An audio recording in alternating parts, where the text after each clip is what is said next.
আসসালামু আলাইকুম, সবাই কেমন আছেন? আশা করি সবাই ভালো আছেন। রাকিব জিয়ার মিডিয়ার পক্ষ থেকে সবাইকে ধন্যবাদ। আজকে আমাদের ইফতারি ছিল, যে কারণে বাজারে সকাল সকাল বের হয়ে গেলাম। তো বের হতে যেই প্রথমে দেখি বাইকটা নষ্ট হয়ে গেছে, যে কারণে আসলে আমাদের ইজি বাইকে করে যাওয়া লাগছে।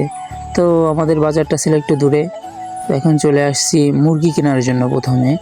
তো দেখতে পাচ্ছেন এখানে খামারে অনেকগুলাই মুরগি আছে।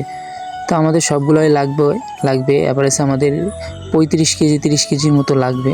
তো এখানে যে কয়টাই মুরগি ছিল আসলে সব কয়টাই আমাদের লাগছে। আর মুরগিগুলো আসলে অনেক বড় ছিল, যে কারণে আমরা নিয়ে আসতে চাইনি, তাদের টানতে গেলে যদি মারা যায়, এই কারণে সবগুলো জবাই দিয়ে ফেলছি। জবাই দিয়ে বস্তায় ভরে নিয়ে তারপরে চলে আসলাম বাজারের দিকে, যেহেতু আমাদের অনেক কিছুই এখনও বাকি রয়েছে। তো আমাদের ডেকগুলো আসলে আমার কাকা আগে থেকেই নিয়ে চলে আসছিল, ওইটা আমরা কাজ তাড়াতাড়ি করার জন্য। পরে চলে আসছি ডিম নেওয়ার জন্য। এখানে প্রায় 200-র মতো ডিম ছিল, 200। তো ডিম নেওয়ার পরে আমরা আবার চলে আসলাম, বাড়ির দিকে রওনা দিলাম। তো বাড়ির দিকে রওনা দেওয়ার পরে এমনি আমার চোখ পড়ে গেল যে আমাদের ঈদগাহের দিকে।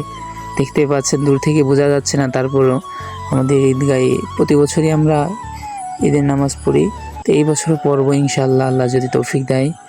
তো আমাদের ঈদগাহটা অনেক বড় এবং আশেপাশে সবাই আমরা এখানে নামাজ পড়তে যাই। আমি ছোটোবেলা থেকে এইখানে নামাজ পড়ে আসছি। এখানে আসলে নামাজ পড়তে অনেক মজা লাগে এবং সবাই থাকে, ভাই ব্রাদার। তো বাকি বাজারগুলো আসলে দেখাতে পারিনি, বাকি বাজারগুলো আমরা আগের দিন করে রাখছিলাম। তো এখন হচ্ছে মুরগিগুলো সব সাইজ করে পিস করতেছে। মুরগিগুলো অনেক বড় ছিল, 3 কেজি ওজন, 2.5 কেজি 3 কেজি এরকম ছিল, যে কারণে একটু 30 কেজি মুরগি প্রায় 15টার মতো হয়েছে, 12টা মতো হয়েছে, যে কারণে আমরা সবগুলা মুরগি একটু পিস পিস করে কাটছি, যেহেতু রোজ সিস্টেমে করব।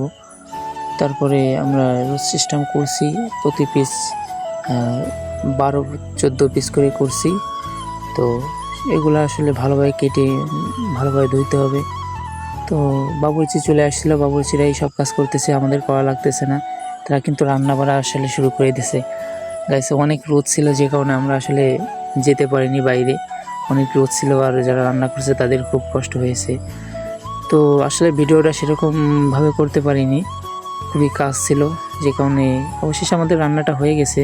বাবুর্চি ভাইরা অনেক কষ্ট করছে, আমাদের বেশি কাজ করা লাগে নাই, তো তাদেরকেও ধন্যবাদ জানাই। আর হচ্ছে দেখতেই পাচ্ছেন আমাদের কিন্তু রান্না সম্পূর্ণ হয়ে গেছে। আর ভিডিওটা সেরকমভাবে করতে পারিনি, অনেক কাজের চাপ ছিল। তারপরেও যেটুকু পারছি চেষ্টা করছি আপনাদের কাছে শেয়ার করার জন্য, যেহেতু আজকে আমাদের ইফতারি ছিল। তো ইফতারি